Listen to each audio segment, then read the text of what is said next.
Hi, and a very, very, very, very good afternoon, good evening, good morning, whenever you're watching this. Welcome back to Compassion Check-In with me, Rasheed, Ogunlaru, coach, speaker, and author. And I'm delighted to be here today with Iris. Iris, you're there in your usual background. A hello, warm hello to you.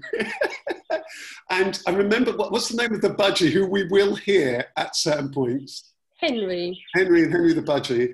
And with Frank, a warm hello to you as well. Thank you very much, Rash. Yeah, so Frank, today's topic, and I think we're up to about Compassion Check-In number 22, I believe, which is amazing. Amazing, quite amazing. I love the change of background there. That's really cool, Frank. So I think that you had suggested last time a really cryptic title, Why We Are. Yeah. Will you just lead us into this and your thoughts on this? I like it because it's cryptic, because it's going to give Iris and me all sorts of freedom to kind of explore what we feel about that. Tell us, what were your thoughts on this topic and in terms of suggesting it? I suggested it because, as you said, this is probably 23, 24th Compassion Check-In, and they all seem to be leading to this particular road. Mm-hmm. It's about, almost deconstructing our personalities, our makeup, our values, to bring us to a point where we can almost understand and articulate why we are the way that we are. Mm. So, for example, a few months ago, I attended a workshop on cultural intelligence, which I found absolutely brilliant. One of the best thing I've ever done in that space. Mm-hmm. And there was a colleague, I was on the course with a colleague, similar age group, similar backgrounds, socioeconomic backgrounds, similar education. But when we came to looking at our differences in terms of our cultural awareness, they were vast. Mm-hmm. Oh, you've just cut for a moment there, Frank. Are you still there? You said.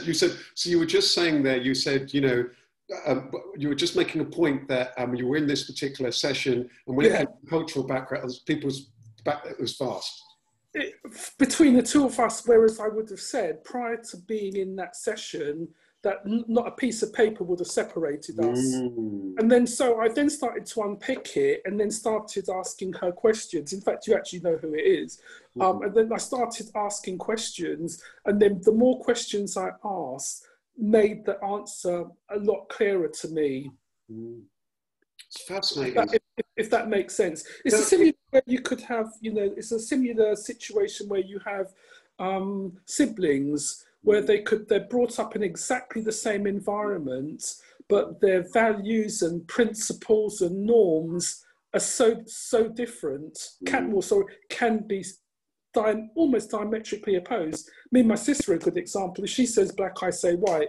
If she goes left, I go right, But there's so many interesting things that you present there. And I like that theme, that the topic, why we are, and then you added, why we are the way that we are. And I love the way that you set the scene there, Frank, that it would seem that all these different compassion check-ins have kind of unpicked or looked at different kind of threads that kind of invite us to understand perhaps why we are the way we are and how we got to perhaps where we were.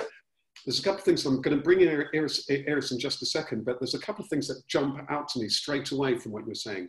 One is, reflecting on that session you were talking about, the cultural difference. I remember once, this is many, many years ago, and I think there'd been a huge event here in the UK. I'm not going to name the event because it's not really relevant, but it was many years ago. And I was sat in a bar with,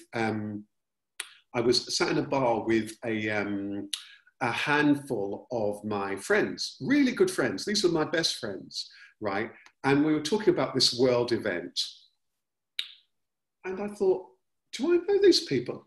There was suddenly, and I think at the time I was in my late 20s, and I suddenly realized that whilst we were close friends, really good friends, some of these things which brought out values and so on, we were so different. I can't even remember lots of the ins and outs of it there. it's a very, very, very interesting one. And I'm also just struck by, just to mention it, I was just on a call with another contact who's been on one, I think just one of these compassion check-ins. And he was on the one around belonging. And was just saying how, and I'd forgotten that we had done one on belonging. And interestingly, belonging has a number of different kind of elements to it. Yeah. So I think it's interesting, this thing about why we are the way that we are. It also resonates with me, and I'm going to bring in Iris here, is that I'm doing a mentoring session later with somebody where we're really looking to kind of unpick a number of things, really elements of the human psyche. Iris, this is a really interesting topic, isn't it? Because I wonder, do we reflect enough sometimes, enough on this? You know, I'm thinking that, for example, you know, sometimes we might be a team sat around a room and we will tend to react in a particular kind of a way, and we may not self-reflect, you know, we may not self-reflect on how I'm showing up. Do you know what I mean? I just wonder if you've got any opening thoughts on this thing about why we are the way we are, because sometimes, as Frank's pointed to, it's sometimes only when we're in a conversation and we're kind of somewhat shocked by thinking that we're all seeing things from the same page, and then suddenly realize, you know, that we don't, we have different values and so on. I just wonder if you've got any initial thoughts on this thing, why we are the way we are. Yeah, I think for me, when I moved to England, that was a really interesting process of adjustment, you know, because you have culturally a set of expectations of what you think is important, you enjoy, and how things are done. And I had to really question myself, is that really me? Or is that because coincidentally I grew up in Germany in a specific area with a specific family. And then I moved to Africa, and the same process, you know, so you keep unpeeling that. And I actually found, also because I worked in an international context with lots of people from all over the world with different communication cultures and social, you know, the way they interact, etc. So actually for me, that was a really interesting journey all the time to say, you know, how much is that conditioned or is that true? That's a fascinating question. I really like that, because the examples that you give, for example, when you moved to the UK, and then you talked about, I think you'd said before that there was a period of time, I think 2 phases of life where you were based in South Africa, if I'm not wrong. I think that one of the things that really strikes me that's really interesting here is that, to what degree is the space that I'm in, to what degree does the space that I'm in shape who I am? The room that I'm in. And it's interesting, isn't it? It happens all the time. You know, people are in one meeting with one group of colleagues, and they're one bits of their personality or their entity shows up. They're then with family members and there's something else. They're then with friends and there's someone else. So it points to the fact that actually we often have multiple identities. You know, it's a complex, it's more of a clustered identity. And I suspect that there are all these differing, you know, very often all these differing things that shape who we are. You know, there's the family influences, isn't there? But then there's the different friendships. Then there's the early maybe relationships, the social things that happen vocationally. And so that who we are, I suspect, is far more complex than, oh, I'm blah, blah, blah, and this is my job. Or, oh, you know, I'm a man, I'm female, I'm this, I'm that, I'm this, I'm Protestant, I'm Catholic, I'm Muslim, I'm Jewish, I'm this, I'm that. Often there's all of these, there's this multiplicity of these different things that make up one human being, isn't it? That we're very rarely just one thing. We're often a blend of many, many, many, many different things. So back over to you, Frank, with this thing. I mean, it's interesting because you mentioned this cultural thingy event that you were at. Did that have some interesting things that struck you about why we are how we are? No, it didn't initially. It was just because it was quite forensic in its analysis. And so I was able to break it down to its constituent parts. And because my colleague, because my friend and colleague, we were literally sitting next to each other, and we had to go for an exercise to determine where we were on the cultural intelligence scale. And it's broken down, as you know quite a bit about it, Rash. It's broken down under the 4 specific headings. And that's what came as a bit of a shock to me, because the other thing that actually came as a shock to me was that I considered myself to be well-travelled. So at the beginning of the year, I decided to make a list of all of the countries I've been to, all of different places, and it was like well over 45, 46. But one of the things that cultural intelligence certainly shone a light on for me, being well-travelled doesn't equate to being knowledgeable culturally. Very powerful. I can see her still nodding there, yeah. I just remember this person I once met who said, oh, you know, Spain is just like here, they also eat fish and chips. So, yeah. What you seek to find, isn't it? I found actually working and volunteering in a country gives you a completely different experience often when you live in the same house with people and you try to work with them.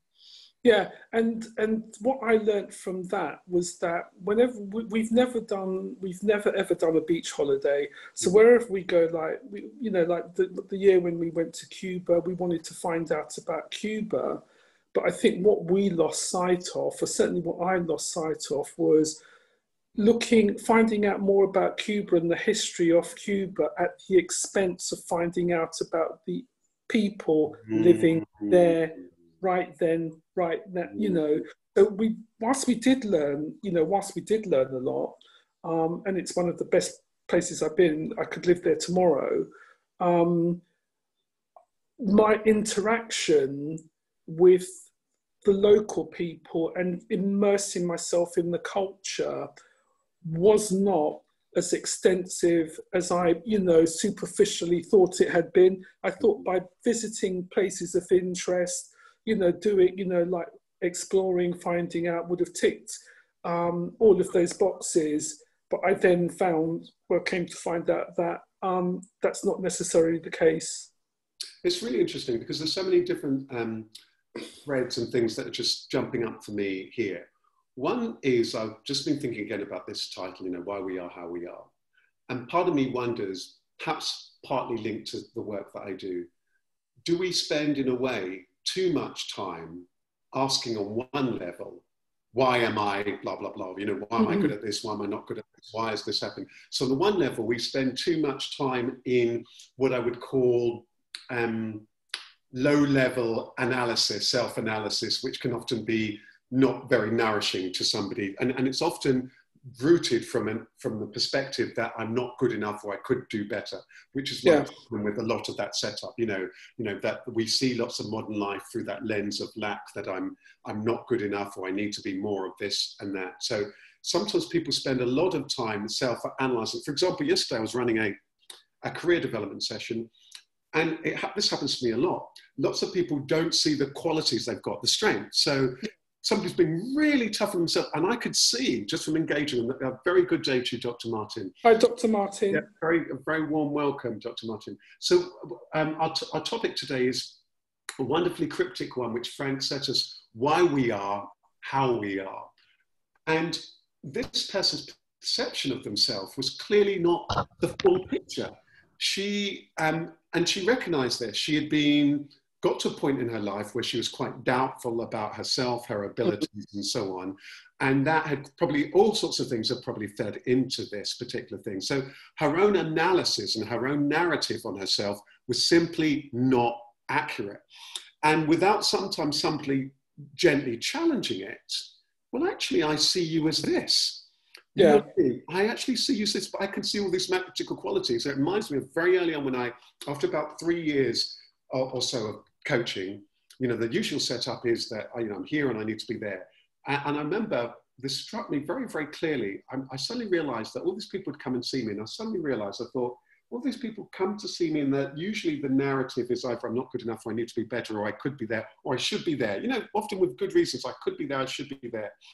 And I realized that I just saw these magical human beings who are coming to see me. Magical, each and every one of them, fantastic.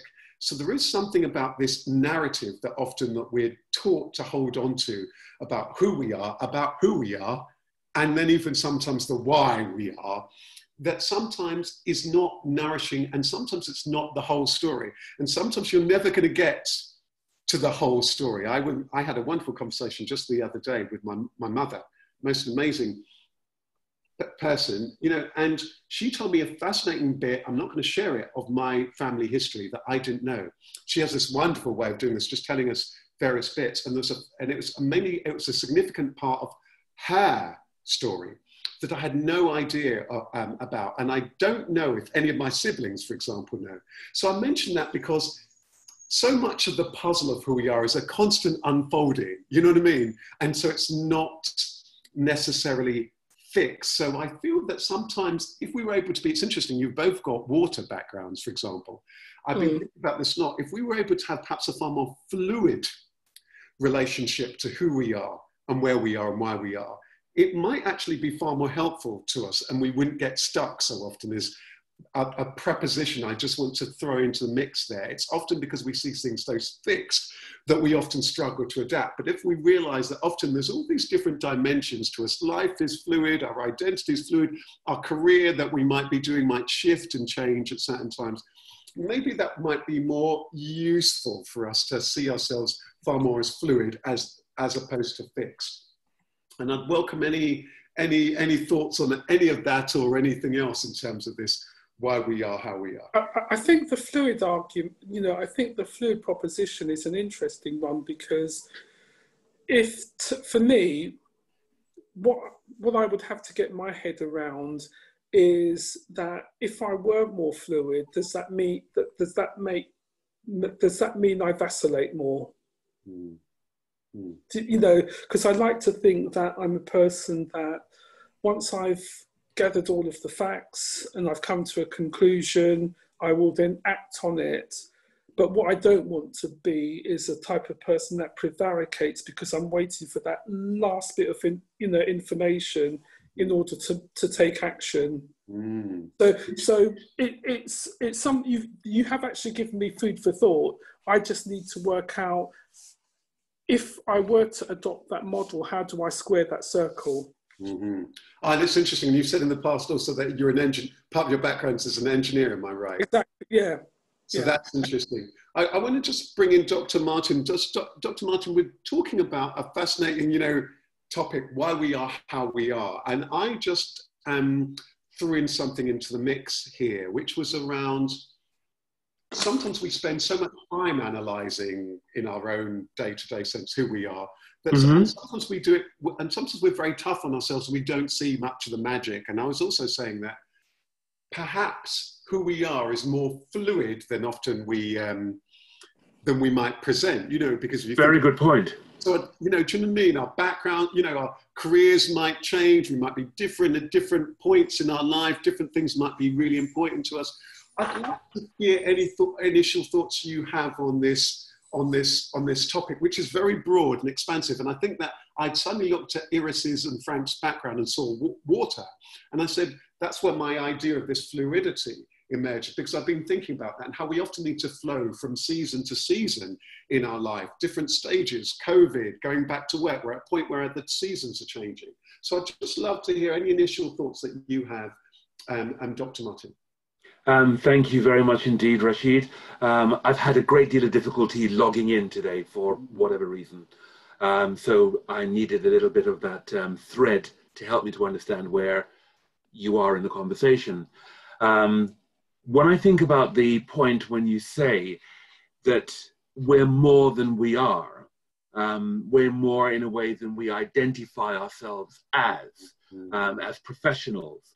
I think that's very true, because we live in a world, and particularly in a business world, that requires us to do what industry has done to us. And that is to classify us by profession, that you have the skills or you do not have the skills. You are a librarian, you are an engineer, but you know, you may be an engineer, but you may also be a wonderful chef. You may make the most amazing cakes. You may be a corporate banker, but also, you know, you knit and embroider. So very often, when we're paid to identify ourselves as something, then we tend to do that. What I think is very important is to not allow yourself to be industry identified and compartmentalized as university lecturer, coach, engineer, someone who is involved in well-being. I think it's vitally important to combine our sense of self. So if, for example, you know that you're a good peacekeeper because you are the one that keeps the peace between your 4 brothers and sisters and your parents, or in a situation where there are conflicts and difficulties at home, you're the one that people go to because your trust, your intelligence, your reason and rationale identifies you in other people's minds and perception that you can do that. I'm going to Frank because, unlike everybody else in the group, Frank is the one that won't fly off the handle or won't give me sort of an emotional response. He's meticulous and reasoned and rational and blah, blah, blah, blah.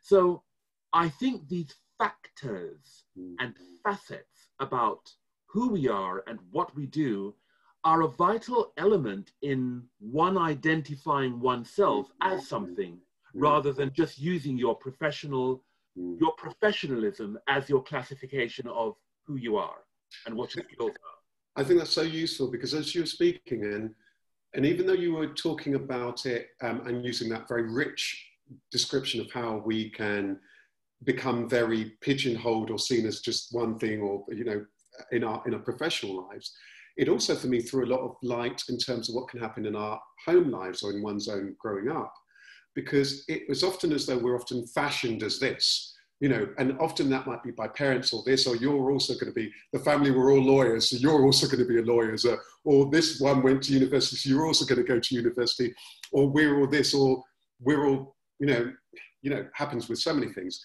Indeed. Belief or faith or this or that, so you're going to also be this, or you're going to also be that, you're going to be the next librarian or doctor or what have you. We're fashioned all the time, and you can understand why people often wrestle with so many different things, because I think one of the things you powerfully point out is that more often than not, there's a number of things that we will have. And I think it's interesting how much we buy into that narrative, how much scope we have around that narrative.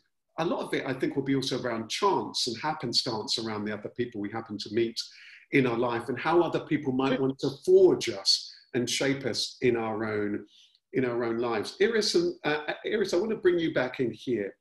Anything else that you wanted to add? Because I think this is a really interesting kind of conversation that's inviting me almost to reflect on the different turns and so on in my life, and where, at different points, how I would have identified myself, or who's forged me, or who's mentored me, or who's kind of limited, or who's invited me to spread my wings. Any other thoughts or feelings? And maybe you want to share the quote, that wonderful quote you posted. Yeah, that's one of my favorite authors is Paulo Coelho, and he says we need to forget what we think we are, so that we can really become what we are. And I think the mind is just such a powerful, in good and bad ways, tool that we have, you know, and we can actually listen to the wrong things and shape ourselves a cage with our thoughts and perceptions and expectations of what we can do and who we are. And then it becomes a self-fulfilling prophecy. And I think what you just said is very true. I sometimes look back at my life and I think how many crossroads and how many different lives you could have lived in a lifetime. That's beautifully. You know, it's actually a fascinating thing. It's really, it's beautifully fascinating. that quote reminds me of one of my own, you know, sooner or later you'll hear what your heart's always been telling you. Stop trying to be who you think you should be, become who you are. It's fascinating, this thing. And I love this thing about those different kind of crossroads. And I think there's something about, I think when it comes also to others, is that, do we allow others to be who it is that they are? Or do we meet them as our perception of who we think they are?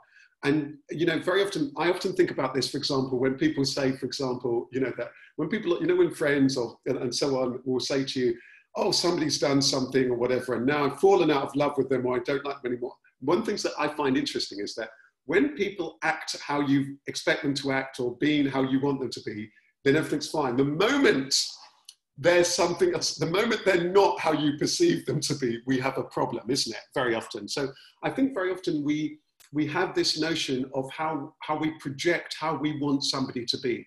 Can we allow people to be who they are? I think it's in that book, is it The Prophet, where they talk about, even with children, they say that the children, that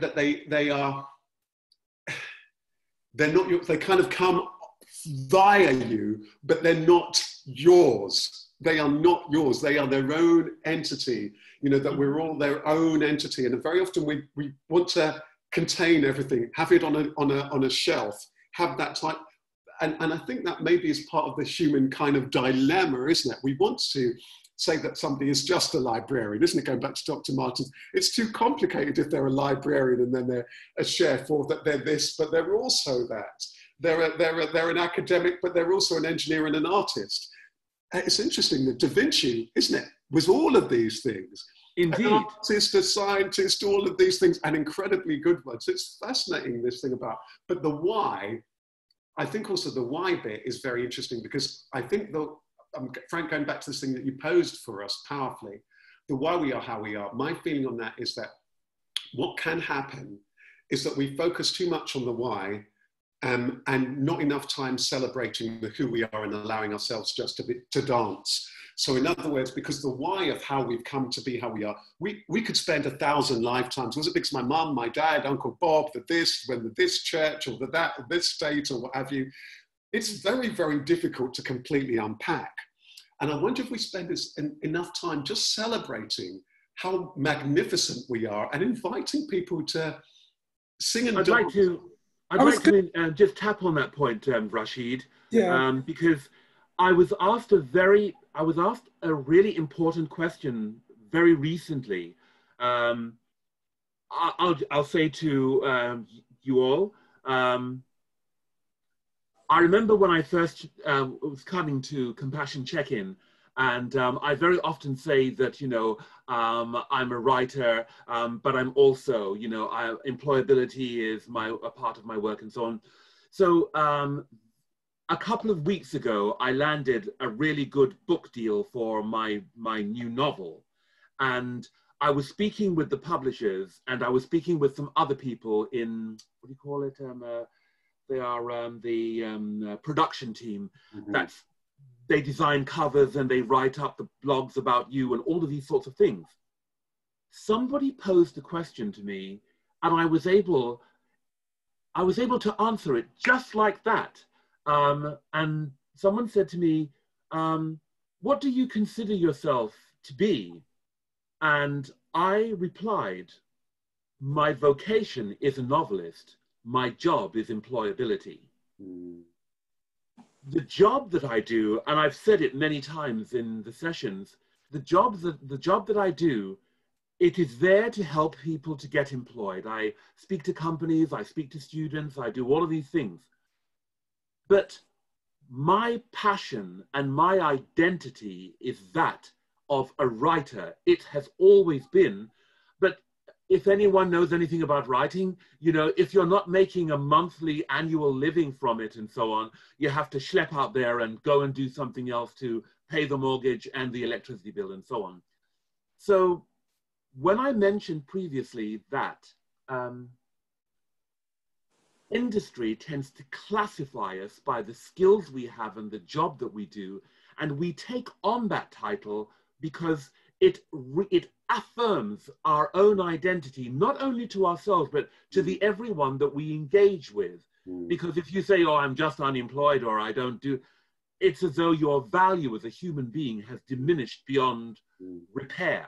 So you must have a classification of yourself, and your job is it's a very specific anchor in which you can put those two things together. I am what I do. But there's so much more to us, not only because of our interests and skills and passions, but your aptitude and your true heart. What do you do that gives you pleasure? And what do you do that really defines you, that really makes you feel, I am alive and I am happy because I do this? And for me, that has always been being a writer, always. It's very interesting, and I'm just going to turn to Frank, whose hand's up here, but as you speak there, it also makes me think, particularly here in, for example, the UK, and I think probably a lot of the West, where a lot of the definition is around somebody's, their vocation. What are you? And the first thing somebody will say is what they do. And I was speaking to somebody the other day who in the past was very accomplished in their past field. I can't say too much about it. They were really accomplished at the top level in their field, but they've retired. They're in a field where you tend to retire quite early. And they'd shared with me that it kind of brought on, when they're now being introduced to people, it was really tricky. Because before you've been this top of the world. Yep. And then now you're not that anymore. And she described to me that the challenges around that. So it is very interesting, these labels, all of them, my job, my profession, my gender, my ethnicity, my this, my class, my the town I'm from, the football team, the netball team, the whatever, all of this stuff, which is useful as a reference point, but it can become very, without care, it can become quite limiting. Frank, please, and then Iris is keen to I was going to say it does become restrictive. Some of you, well, I think I've mentioned before, in a former life I worked for the BBC as an engineer, but I then moved from engineering to HR, where I was recruiting engineers and journalists and production assistants. And what a lot of you don't know is that how the BBC was formed, it was literally formed by engineers delivering radio programmes, then TV programmes. I never actually made the proper connection until several years after, because what I then found that as I started, because I got 13 years of interviewing people, but in that time, I found I never came across a single individual who wasn't expert in a particular field or subject. Not a single one. And so to me, that made me think, well, is it society or people's social values that determine who or what they think they are? Or is it something else? Because, there are people, as I said, some of the people I've spoken to could write books on the subjects that they're knowledgeable about. But as you said earlier, and when you did your opening, Rash, that there are lots of people that don't think that they're contributing, they don't feel, but I'm willing to bet if you were to actually sit down and have a detailed conversation with that person, they could teach you a thing, or any of us, about a particular subject of which they know far, far more than we do. Yeah. Isn't that, Frank, isn't that specific to what Rasheed does in terms of his coaching? And hold on a moment, I'm just going to go over here and bring this in front of me. It looks like reaching for such an interesting reference point. Aha. Thank you. Product. Right. Yeah. You're going to have now, if you've read this book, and if you understand what our host has been saying throughout the Compassion Check-In and what this book is about, it is about being who you are. Yeah. And the reason that I say, for example, that I'm a writer is because I I have always loved doing that, even when it hasn't been my bread and butter job. Yeah. It's been a part of my life. You know, I university professor, blah, blah, blah, that doesn't tick my box. That doesn't, from my heart, give me the same sense of intellectual, spiritual achievement as writing this book. You know, here's one I had cooked earlier. You're saying something else here that's very powerful that I'm hearing. You know, sometimes when somebody's speaking, there's something in the music of what they're saying. So, and what I mean by that is sometimes we respond intellectually to what somebody's saying, but then other times there's something of the spirit of what they're saying that strikes you. And what I'm hearing this time around, Dr. Martin, which is quite a powerful thing for me, is that sometimes we have this sense, isn't it? We just have this sense. Sometimes it emerges very early on. Sometimes it could take decades and decades, doesn't matter when it happens, of who we are, which might be other than how other people see us, but then we are very, very clear about it.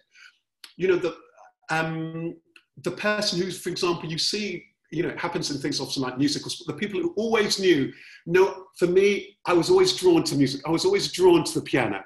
I was always drawn to this. You know, there are some people where there's just something that or the person who's the outdoors person who just was always drawn to the mountains, or they can't explain it. There's something that we can't, you know, and there's a lovely phrase you said, Iris, earlier on, where you made the point about the mind. Some of this stuff is what I would call before, between, and beyond the thoughts and so on.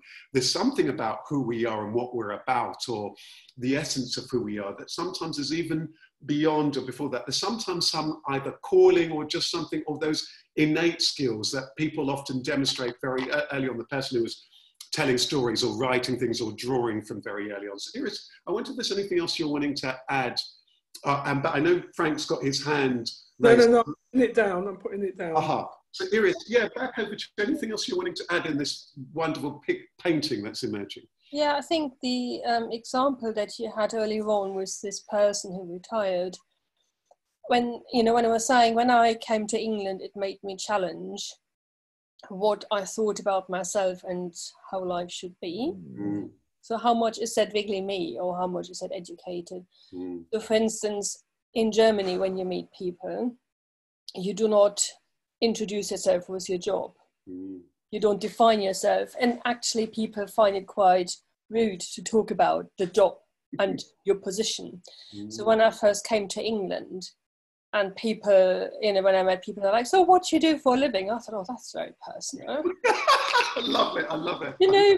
And at the same time in Germany, when you meet people, you're trying to impress that you do parachuting and, any like extreme interesting hobby, so you can't just do knitting also.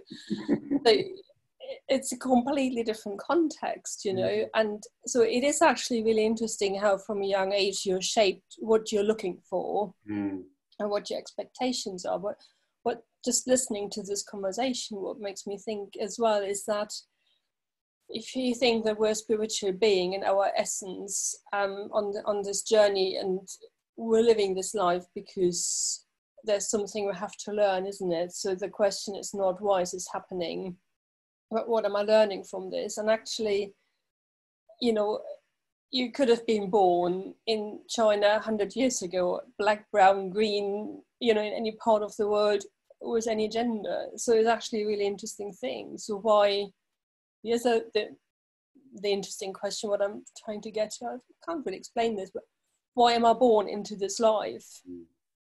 I like the thing that you were saying there about that how you'd said it a couple of sentences before, that actually often it's about what's the learning, what's the discovery, what's the expression almost, is what I'm hearing from you.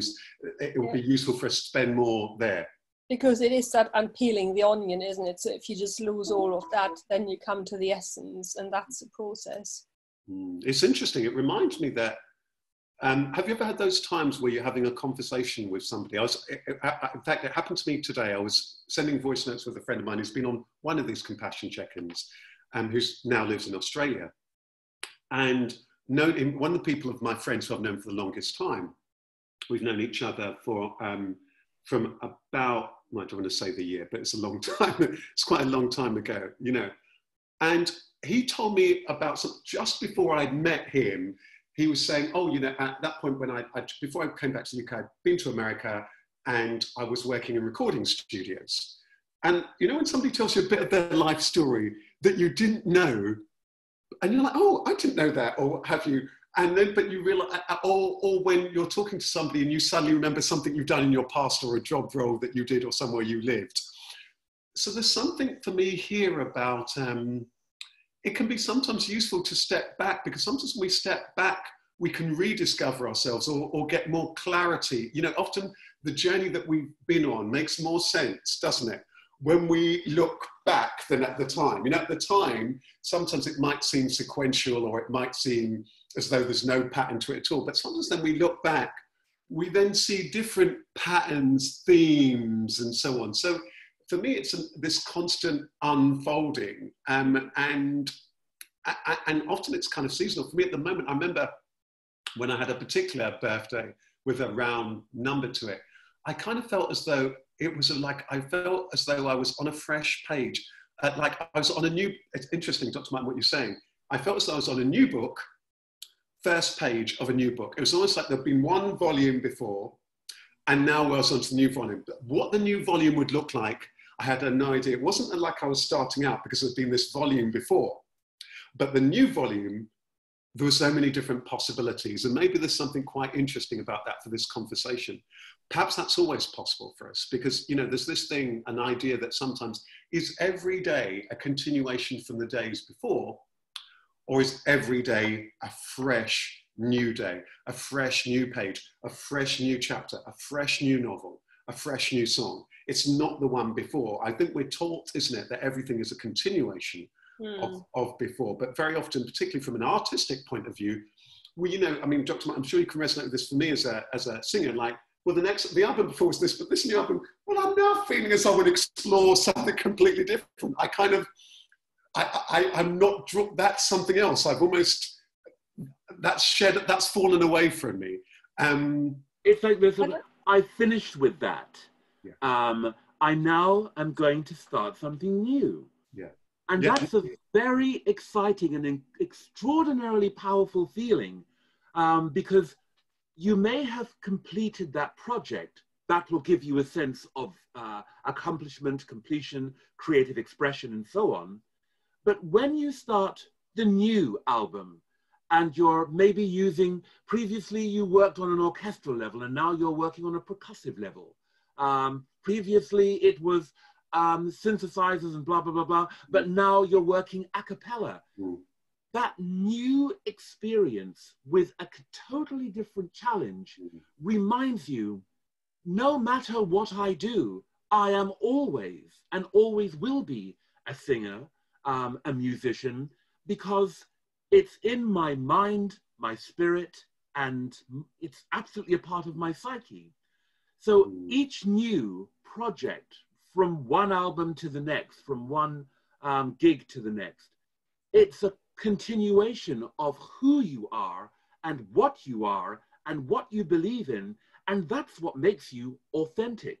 And that's why, if you read this book, if you are authentic, you understand precisely what this man's been saying. And it's like, oh, that's interesting. And as you progress, you think, actually, I know what he's saying because I believe I have taken this journey, but not all the way through. I think that's what happens maybe for someone that's reading, putting the heart back into your business. You discover that I've just been working as someone in the company on an almost like an autopilot basis. But if you start your own business or if you engage in something that truly is you, and it gives you a real sense of self-awareness and accomplishment with pride, then you really are beginning to define yourself and explore and understand who you are. And that, I think, for anyone is life-changing when you shift out of classification and move into self-awareness. Wonderful, wonderful. Iris, I'm going to bring you back in. And I think what you just said there, Dr. Mike's very powerful. There's been that journey, isn't it? If we can move from, okay, I seem to be in all of these cages, all these different definitions, or here, or these people have shaped me, but then a point of, okay, self-awareness, and then, okay, is that me, or am I wanting to express myself? Does it resonate or doesn't it? And then a new era. Iris, because you were going to add. Yeah, no, what you were saying about the time, that every day is a new day. I'm a great fan of Eckhart Tolle and the power of now. You know, and I think that is actually quite a skill, to forget the past and just keeping the essence of who you are. I think the power of that also is that it allows, there's something very powerful about that that resonates through what everybody in this course has been saying. It then allows everybody else to be who they are on that day, because you could even be meeting your best friend, husband, wife, partner, boyfriend, girlfriend, sister, brother, boss, or whatever. It allows them, maybe they're completely different, maybe they've had a revelation that, you know, it allows you to meet them how they are today, or what's going on for them today. Otherwise, we're always meeting the person that they were yesterday. And then there's sometimes they're no longer that person. They're not, they may no longer, they are and they're not, isn't it? They've evolved, isn't it? It's a bit like, well, I'm not the person I was in that last, I'm now this person, you know, I'm not that, I've now evolved into this person. Frank, I'd love to hear your thoughts as we head toward the end of this session. And it's wonderful with this fascinating topic that you presented, this why we are how we are, which I think we've kind of danced around, looked at, lifted the lid on, and gone off all sorts of paths from that crossroads. I'd love to hear your thoughts as we begin to all wrap up. Thank you, Rash. I particularly like the premise that you put a few minutes ago regarding whether we reset the clock or we have a continuity of the previous day. And I think that happens, I think that is a very good example of being fluid, because I think there will be some parts of life that you're going through where that will be a continuity, but there'll also be parts of life that you're going through where you'll reset the clock and say, right, I'm starting stuff afresh. A good example of that is I'm currently helping some people prepare for interviews. Now, what I would say is you have, you know, and all of these things, life is a process. You go through different stages. Because when you first put it out there, I thought, which category do I actually fall into? Then I thought, well, actually, I don't, because it's fluid. Because depending on the exact circumstance, I could be either or both. It's really powerful, isn't it? Because it makes me think of, isn't it scientists, I'm no expert on this, but it's in some extraordinary area of science, it might be a quantum physics or whatever, where they've discovered like an object can be in two places at the same time. I mean, it's really mind-boggling. I mean, just absurdly mind-boggling. We do have this very linear, dualistic thing, it's this or that. But as Dr. Martin, but they're both a chef and they're both a chef and an architect. What do you mean? You know, they're both of those things at the same time. So I think there is something about allowing ourselves to, even sometimes allowing that. And I like what you said there also, Frank, is very useful, isn't it? That sometimes, yes, it might seem a continuation and sometimes it might be a fresh. I think even if we felt that we had more of that range open to us and perhaps allow that, because I think also, we can be incredibly tough with people where we meet them based on before. I'd had an argument with them before in the last meeting, so I'm still carrying the grudge on that.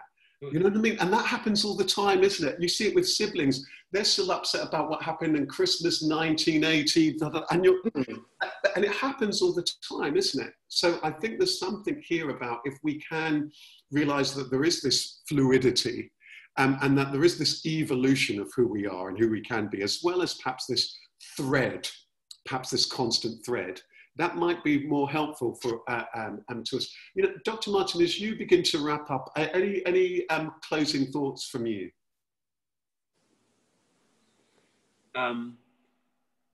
We've touched on a number of different subjects in our compassion check-ins. And I think this is the point in which you actually have to do a review, an overview of the things that you've said and the things that you've heard. And are you or are you not listening to what you've learnt in these sessions? Some weeks ago, I remember saying, we have to acknowledge and identify that there is wisdom in all of us. And if you don't start to understand or listen to your own wisdom, because life teaches you lessons that books cannot, that people that you don't know, they cannot teach you what it is like to walk in your shoes, whether it's for a yard, a meter, or a mile. But you've walked in your shoes and you've helped people through everything, you know, in your life, from your relatives through your friends.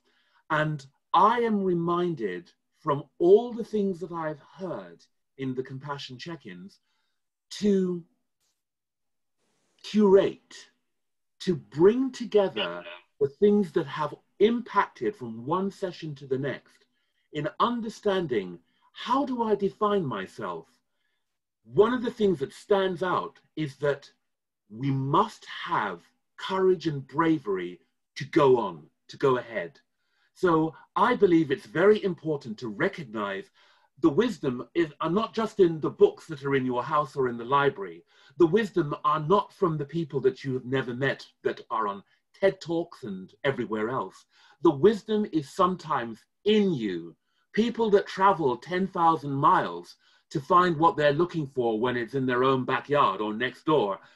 I just love that piece of hokum, because you just think, how I went looking for the love of my life, and then it turned out that, you know, she was across the street, he lived next door, or, you know, it's the person that I'd met all along.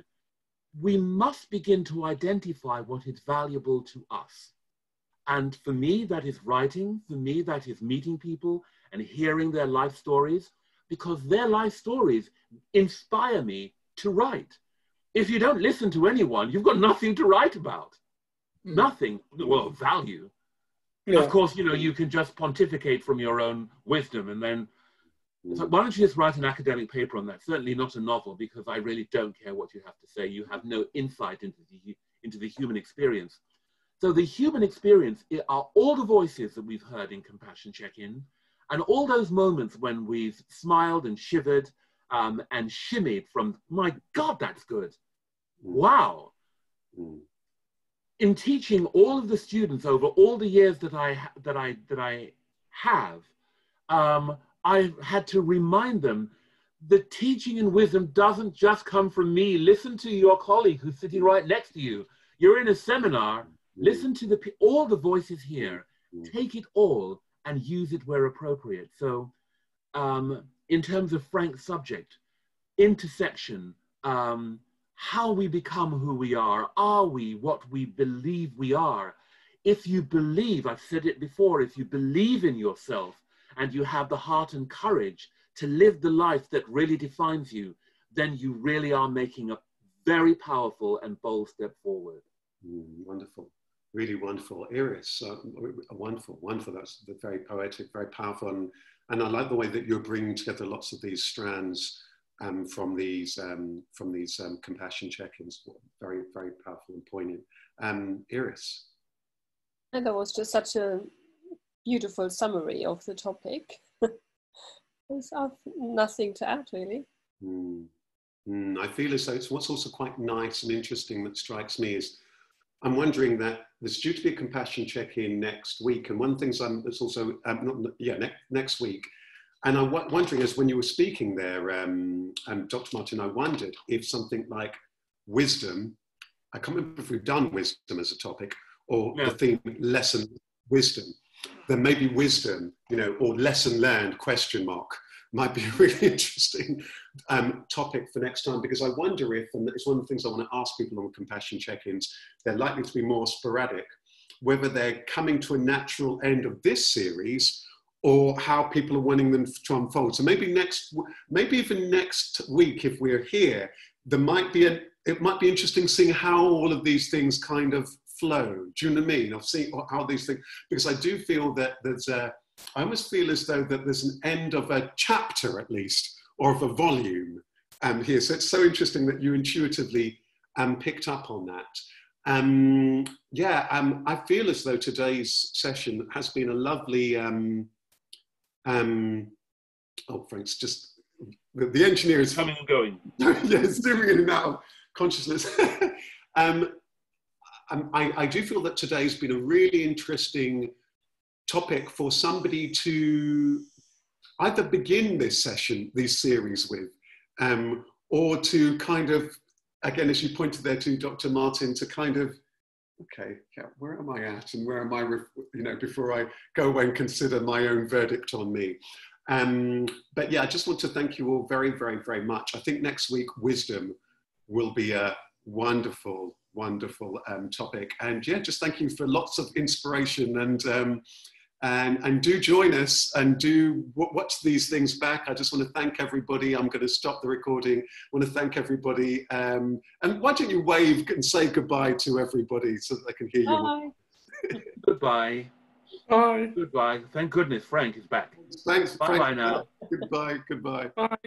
Excellent.